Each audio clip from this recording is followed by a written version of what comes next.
going on? What's going on, y'all? Y'all know who it is. You know what it is. It's your boy Big Junior back with it. Here with another episode of Big June Sports Talk, man. Where I discuss the good, the bad, and the ugly. Everything and anything in the sports world, I touch on this channel, man. Before I go, I want to apologize for the inactivity. Hit that like button, hit the subscribe button, tell a friend, tell another friend. We could talk about it, discuss it, debate it, however y'all want to go about it, right? Congratulations are in order. They definitely are. Let's start it off with the Vegas Aces for capturing their second back-to-back WNBA championship. Congratulations to my New York Liberty. Great season. Hopefully next season y'all can restore the feeling and bring that championship back to the city. But again, congratulations to the Liberty and the Aces for an amazing run. And, shout out my New York Jets, the Cardiac Jets. Whoa! 4-3. Looking forward to this Monday night matchup against the Los Angeles Chargers. And hopefully we could be 5-3, right? Hey, it is what it is, right? Just watching the postseason. This whole Major League Baseball, right? Enjoying it from afar because my New York Yankees, we didn't qualify for the playoffs. But yet I still was watching it from afar. Trying to see what the American League East, a.k.a. the American League East, you heard me, the American League East would do. From Baltimore, Tampa, and Toronto, all getting swept up. Get up out of here. Go. Let the real ballers play, right? Shout out to my New York Yankees, man. Brian Cashman, you're officially on the clock. But this isn't about you, right? Wow. What an amazing run by the Texas Rangers, right? Congratulations to the Texas Rangers on capturing the first championship in organization history, right? Wow. Your first championship. It's always the best when you see your organization win their first one in any professional sport, right?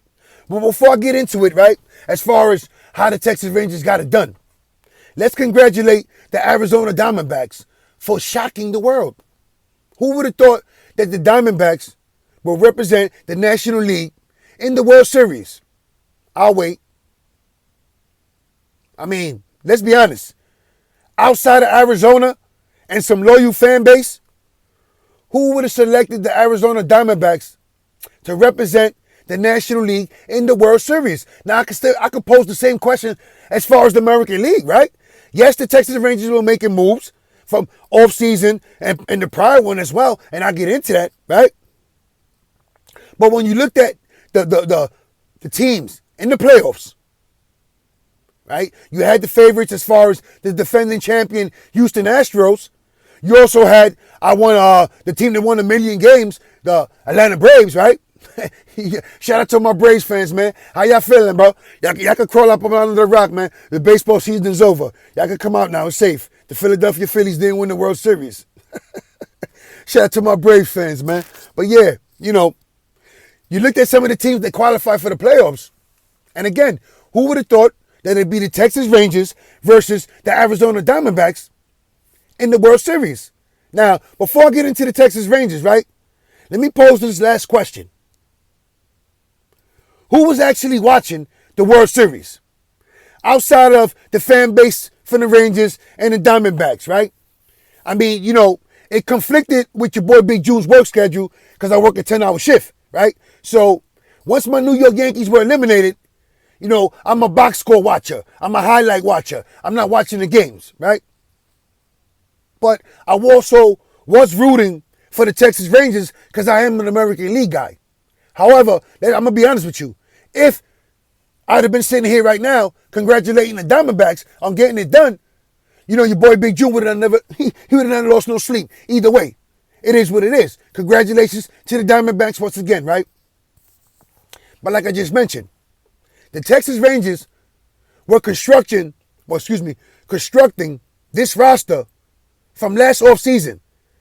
The seeds were planted last offseason, right? For whatever reason, ownership decided, you know what? Let's open up the wallet. Let's give our general manager the blessings to make these moves. Through trades, through free agency. You want this player? Here you go. Let's outbid our opponent. We want him. We want him in the fold. He needs to become the next member of the Texas Rangers, right? They started with a bang. I mean, when I say bang, it had to be a bang, right? Corey Seager, Marcus Semien, that 1-2 punch up the middle, shortstop and second base. The two thunderous bats. right? The splash. You know, I did an episode and I mentioned that winning the offseason doesn't equate to winning in the regular season. Doesn't translate to winning your division or even making the playoffs, right? So now, they weren't done. Couple of trades. Didn't have the season they wanted, but they never faltered. They never rearranged the vision as far as how they want to be competitive, right? Now, some would say that they took a blueprint from the evil empire, my New York Yankees, try to outbid the opponent. Let's buy a championship. But the results, I mean, who's going to argue with the results now? I'll wait. So you look at some of the moves that were made by the Rangers last offseason, right? Martin Perez, who was a diamond in the rough, right? Some of these players that needed an opportunity. The Andrew Haney's, right?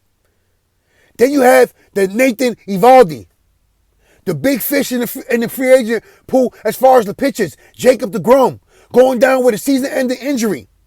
Yet the Texas Rangers kept moving right along. They got off to a hot start in the American League West, right?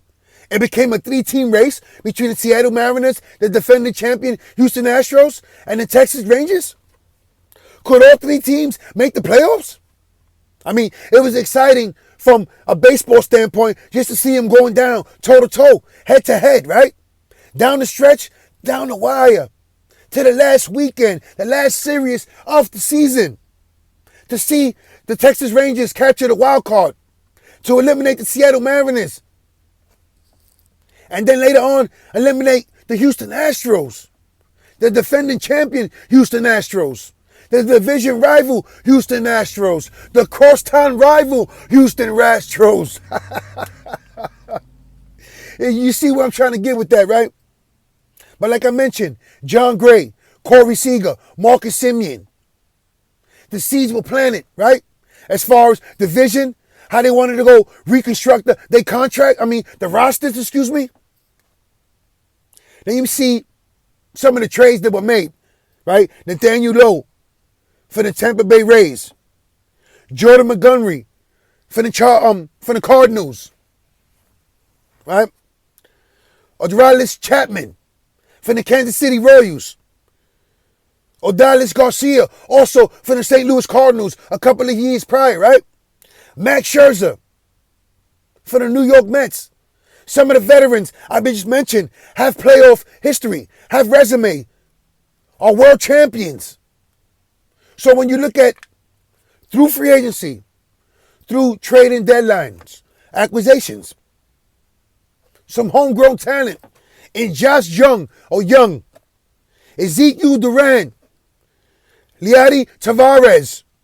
I know I'm missing some few names. Some young players that got traded and blossomed in the organization as far as like Jonah Heim. But the most important piece, right? To get it all together, to blend in perfectly, right? The veterans, the young guys, the homegrown talent, the free agent acquisitions, the trade line acquisitions.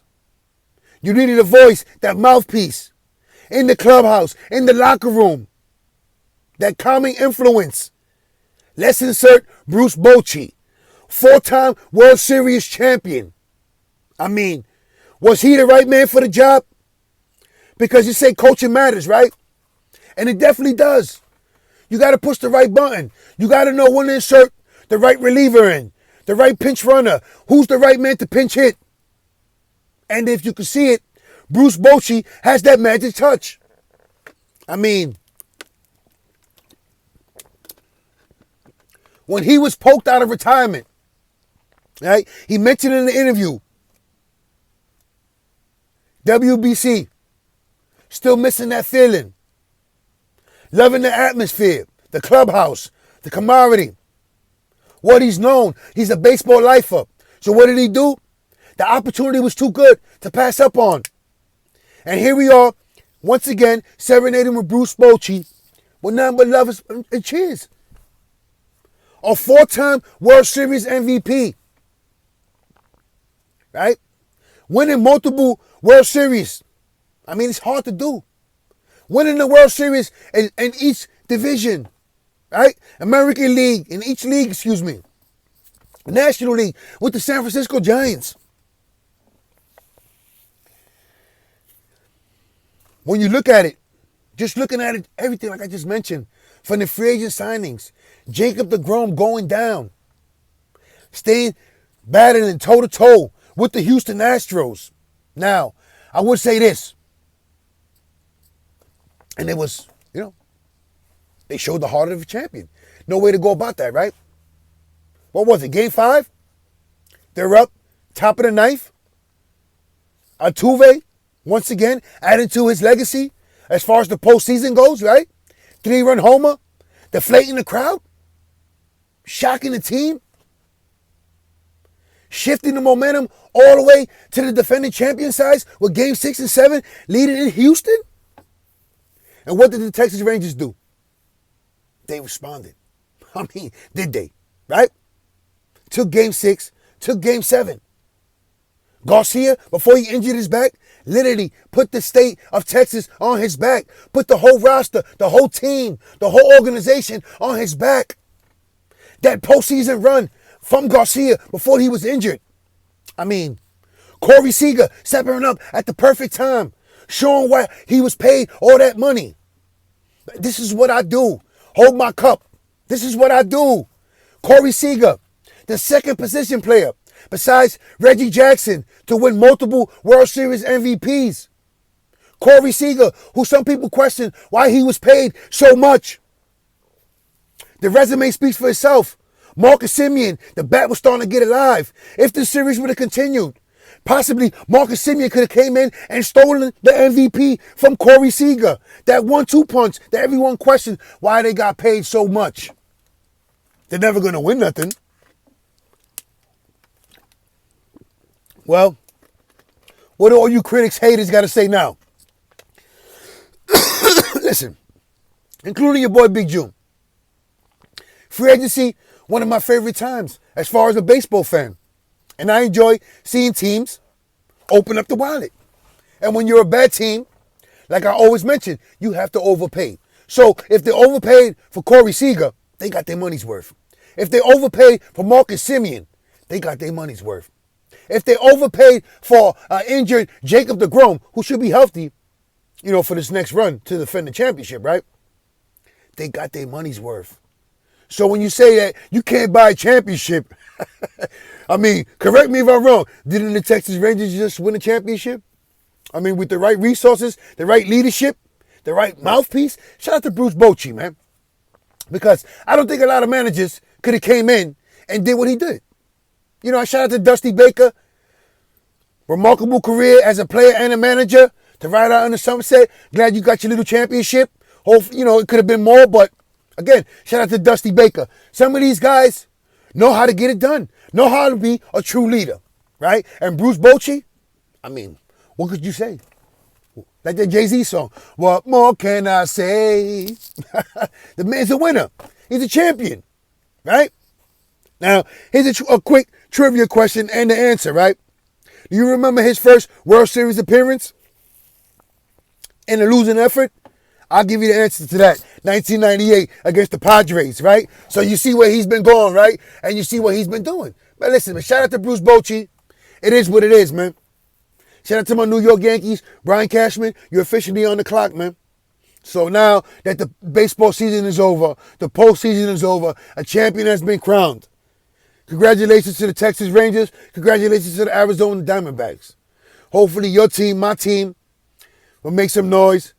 And, hey, if you win the offseason, you possibly could win the championship, right? If you follow the blueprint of the Texas Rangers, right? AKA the Evil Empire blueprint, it is what it is. All my family and friends in New York, stay safe, stay sharp, stay blessed, stay alert, stay on point.